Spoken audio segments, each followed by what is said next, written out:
नाजरीन, आप देख रहे हैं मिस्ट्री एंड रियलिटी।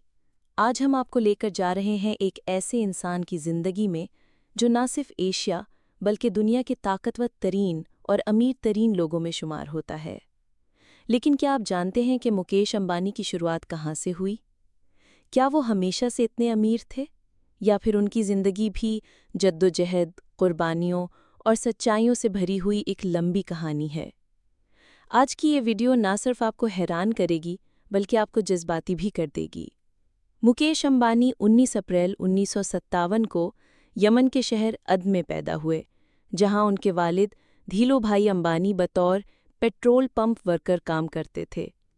ये वो दौर था जब अंबानी खानदान के पास अपनी छत भी नहीं थी। मुकेश का बचपन गुर्बत, सादगी और कुर्बानियों में गुजरा। उनके वालिद ने फैसला किया कि अब भारत वापस जाना है। बम्बई, आज का मुंबई, में रिहाइश इख्तियार की। यहाँ एक छोटे से चौल यानी कमरों का एक पुराना निज़ाम में पूरा ख़ानदान रहता था। कोई नौकर नहीं, कोई सहूलत नहीं, सिर्फ एक चीज़ थी, ख्वाब। धीरोभाई अंबानी एक अजीम विजनरी थे। उन्होंने रिलायंस इंडस्ट्रीज़ की बुनियाद रखी। उनका ख्वाब था कि भारत की अपनी एक ऐसी कंपनी हो जो दुनिया की बड़ी बड़ी कंपनियों का मुकाबला करे।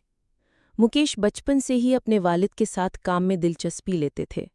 छोटे मोटे हिसाब किताब से लेकर स्टोर्स तक के दौरे मुकेश अपने वालिद के साथ कदम ब कदम सीखते गए। लेकिन सबसे बड़ी चीज़ जो उन्होंने सीखी वो थी मेहनत और सच्चाई से कामयाबी हासिल करना। मुकेश ने मुंबई के मशहूर स्कूल से तालीम हासिल की और फिर इंस्टीट्यूट ऑफ केमिकल टेक्नोलॉजी से केमिकल इंजीनियरिंग में ग्रेजुएशन किया। बाद अज़ां वो स्टैनफोर्ड यूनिवर्सिटी अमेरिका गए, लेकिन अपने वालिद के ख्वाबों में शामिल होने के लिए पढ़ाई अधूरी छोड़कर भारत वापस आ गए। 1981 में मुकेश अंबानी ने रिलायंस में बतौर नौजवान लीडर कदम रखा। उस वक्त कंपनी का दायरा सिर्फ टेक्सटाइल तक महदूद था। मुकेश ने एक नए दौर का आगाज़ किया। उन्होंने रिलायंस को पेट्रोलियम, टेलीकॉम, रिटेल और फिर डिजिटल दुनिया तक फैलाया। मशहूर है कि जब वो पहली बार जामनगर रिफाइनरी बनाने निकले तो लोग हंसते थे, इतनी बड़ी रिफाइनरी भारत में, तुमसे नहीं होगा। लेकिन मुकेश ने नामुमकिन को मुमकिन कर दिखाया।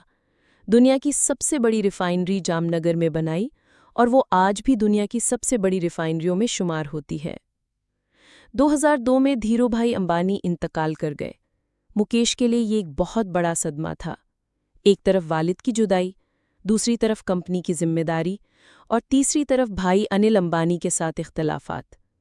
ये इख्तलाफात इतने बढ़ गए कि आखिरकार रिलायंस को 2 हिस्सों में तकसीम करना पड़ा। लेकिन मुकेश ने सब्र से काम लिया। उन्होंने वालिद के विजन को संभाला और उसे नई बुलंदियों तक पहुंचाया। 2016 में मुकेश अंबानी ने जियो का आगाज़ किया। ये एक ऐसा मोबाइल नेटवर्क था जो पूरे भारत में डिजिटल इनकलाब ले आया। जहां लोग 1 GB इंटरनेट के लिए महीने भर के पैसे देते थे, मुकेश ने कहा, डेटा नया ऑक्सीजन होगा। और ऐसा ही हुआ। जियो ने भारत को एक डिजिटल मुल्क बना दिया। लाखों लोग ऑनलाइन हुए, छोटे कारोबार परवान चढ़े और भारत दुनिया के टॉप इंटरनेट यूजर्स में शामिल हो गया।